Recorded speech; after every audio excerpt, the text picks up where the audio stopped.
Do you think there's an alternative to capitalism? All right. Yeah, I remember this. I was thinking it's a deep question. Yeah, I've not done any like sort of research around alternatives, but I just thought we'd just Well, discuss it. there's one alternative everyone sort of knows about communism, Yeah, which I can't see it being a. I don't know. I still. I want to look into communism a bit more, but I can't see it being something that I would enjoy. enjoy or like because I don't think people are made equal. Um, just looking at sort of people around me, there's people who perform better at certain things than I do, and there's people who don't perform better at certain things than I do, or people who aren't willing to sort of put the work in, and people who are willing to put the work in. And I don't think Mhm. they should be rewarded. The people who don't put the work in shouldn't be rewarded the same as people who put more work in. There's no, I can't see a sort of a reward in communism that would keep you motivated to put work in. Yeah, I understand there's a massive, at the moment, probably since 2008, the gap between rich and poor has just fucking gone huge. And that's why a lot of people, I can see why people are calling for equality, but there needs to be something else sorted out first. And I think people who are arguing for communism and socialism are missing the bigger picture. And the bigger picture is there's a lot of fucking corruption in the world already. And if you just want to go down the communist line, then I feel like corruption's going to be like tenfold. All you're going to have is one class up there who are in control of everything, and then the class down here who basically are considered equal. yeah, It's never going to work where everybody's on the same, everybody's equal, everyone lives the same life. It'll never work. yeah, yeah, yeah. There's always going to be a ruling class, which, if you want to look at society at the moment, there's a ruling class now. Mm. But at least people have the opportunity to work themselves out of poverty. Yeah, there's a carrot that they can. There's a carrot always dangled in front of everyone, which they Yeah, can strive towards. And the way I think about communism, whether it would work or not, is if you look at sports, for example. We both watch football. Let's look at football. Imagine you've got Manchester City and you've got Arsenal. I'm a Man City fan. Aaron's Arsenal fan, and everyone on there is on the same amount of money, and or whatever they get in a communist world. Everyone's considered equal. Football's sort of ran off money, and if your team wins, you get paid more as a club, and then it trickles down into the club, and then certain players in the club who perform better get paid more, and that's what, as a team, you want to win more, so your club can earn more money. So, and you want to sort of lead your team to win more by scoring more goals, uh, having more assists, whatever, saving more goals from conceding, saving yourself from conceding more goals.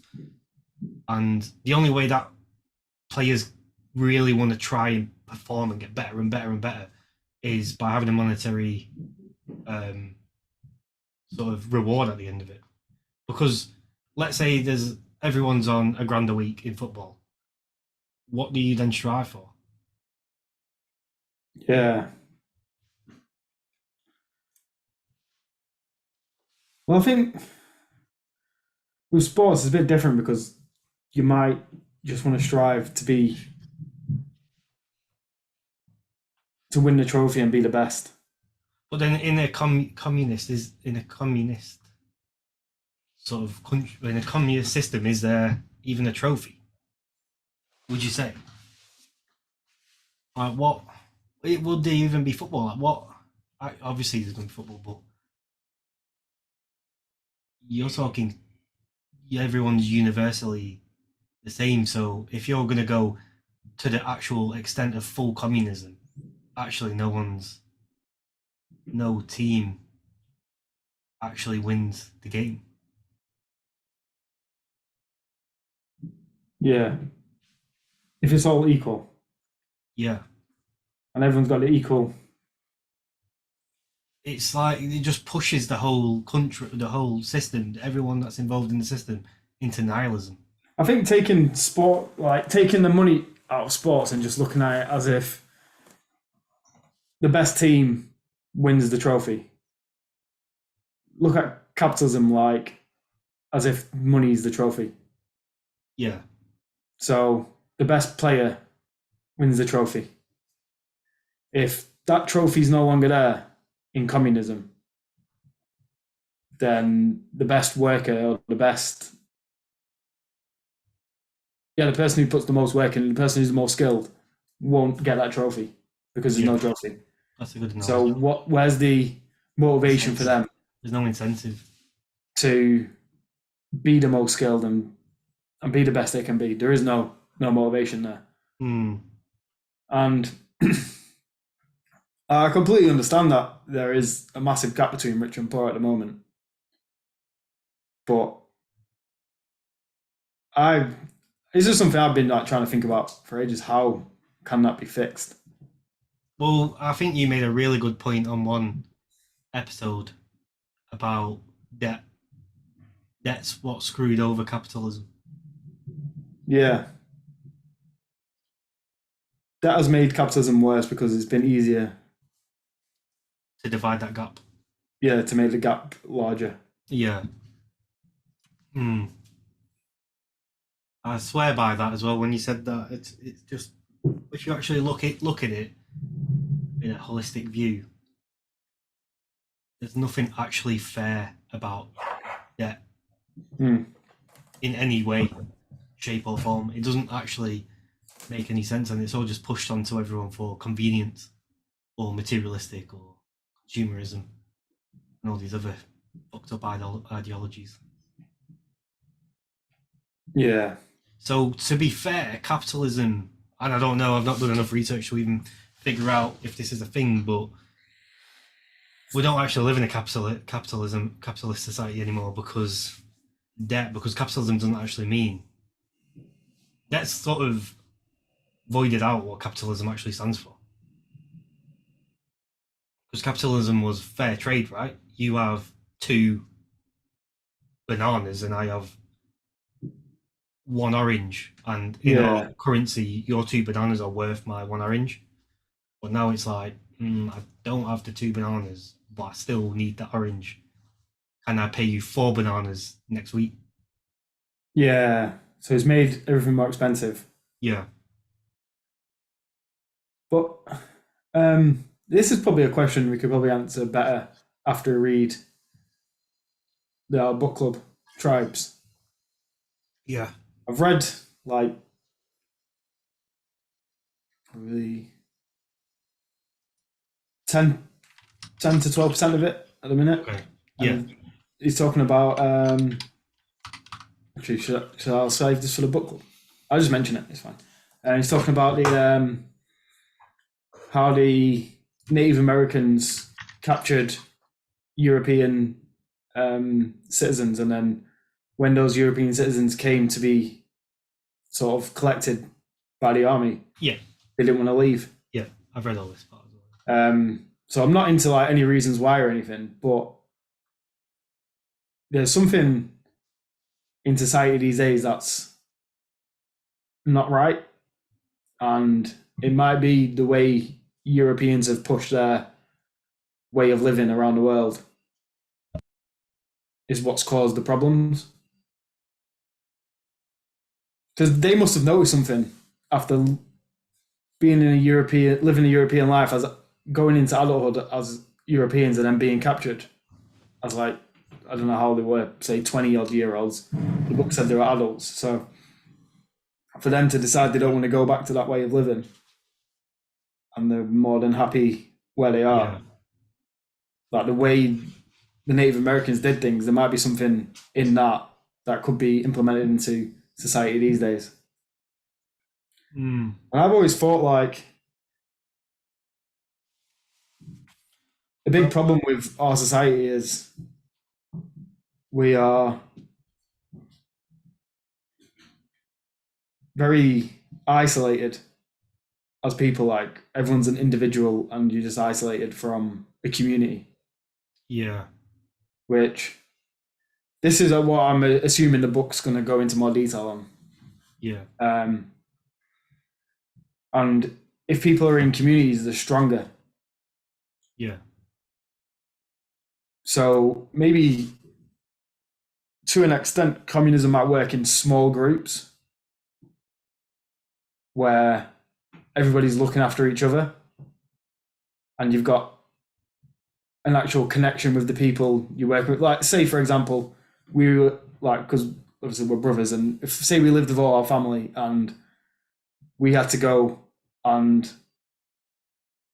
go out to work to make sure the rest of our family live, that's what's giving you the motivation to go out there and do what you need to do. But all that's being spread around, so we're all living equally within our own community.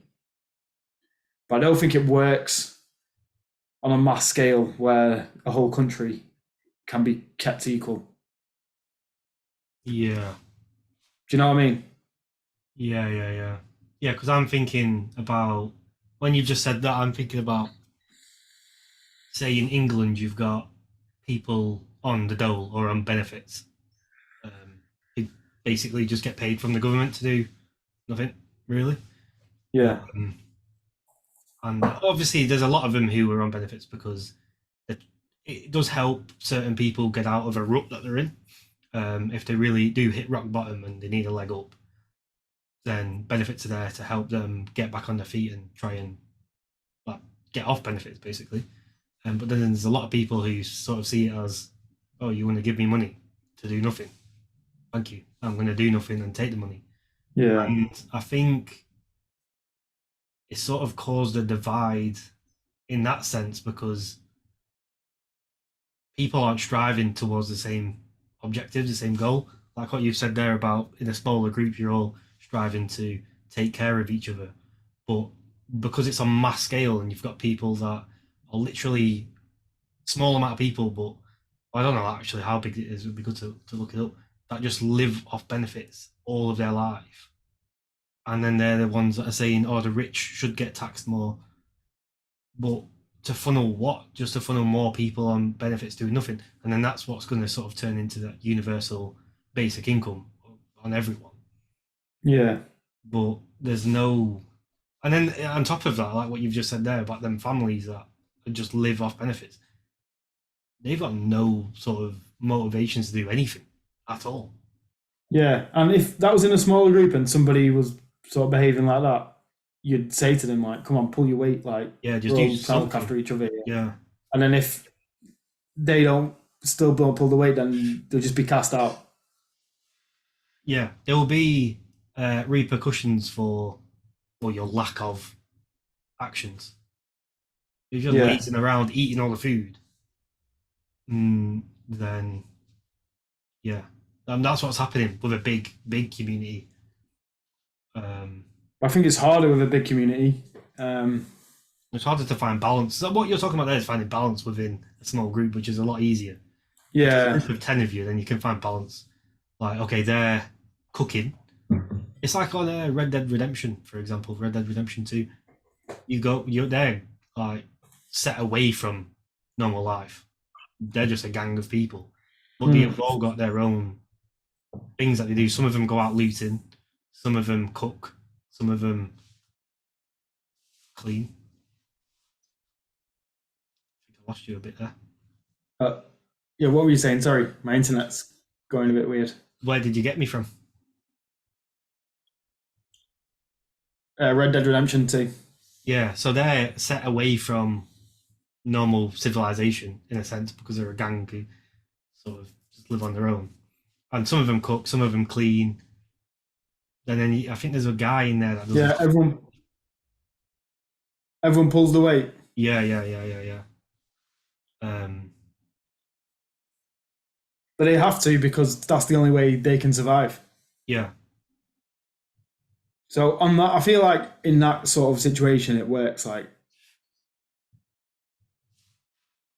with a small group or a small community. But yeah. in the UK, for 60 million people, I can't see it how it's going to work Mm. Yeah. without having somebody in control who's got control of everyone's sort of lives and Well, you need someone fair in control, and let's be honest, the majority of people that are going to be in control are not going to be very fair. yeah, It's all monetary gain at the end of it, isn't it? If you even Donald Trump, like, love him or hate him, he was only doing that role for monetary gain. yeah. Like obviously not only, but that was, if you come to the end of the line, he's walking out with his pockets a little bit fatter than when he first went in. I think it's a very complex question, like capitalism versus communism. That Yeah, is something I feel like we should look more have a look into more detail yeah. and try and figure it out.